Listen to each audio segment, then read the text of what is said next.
Bococizumab, of course, was the third monoclonal antibody, partially human, directed to PCSK9. And as you know, the development program was stopped about a month ago.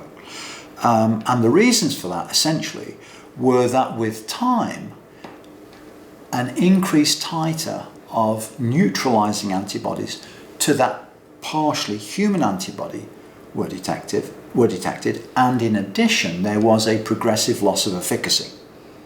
So the two taken together add up then to a situation where one would not wish to develop that particular antibody because the data indicate that it is immunogenic, and that derives from the fact that it's partially human rather than being entirely human, as is the case for evolocumab and for alirocumab. The second point with respect to the bococizumab program, which many of us regret, is that at least one of the trials, SPIRE 2, would have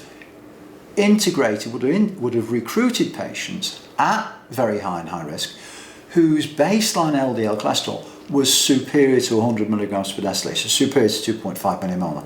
And that would have given us a different window, because we would then have seen a larger absolute reduction in LDL cholesterol. And we know from studies to date that that would have translated into greater relative risk reduction, greater absolute risk reduction. And the main point is that LDL cholesterols above 100 correspond very much more to the real world clinical situation.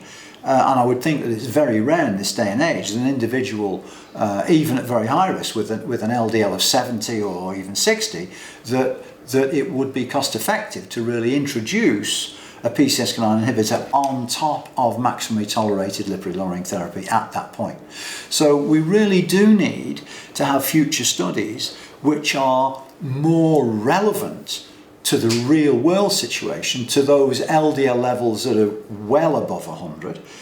It's the case in FH, but it's also the case in many secondary prevention patients, as has been shown by the EuroSPIRE 3 and 4 surveys from the European Society of Cardiology.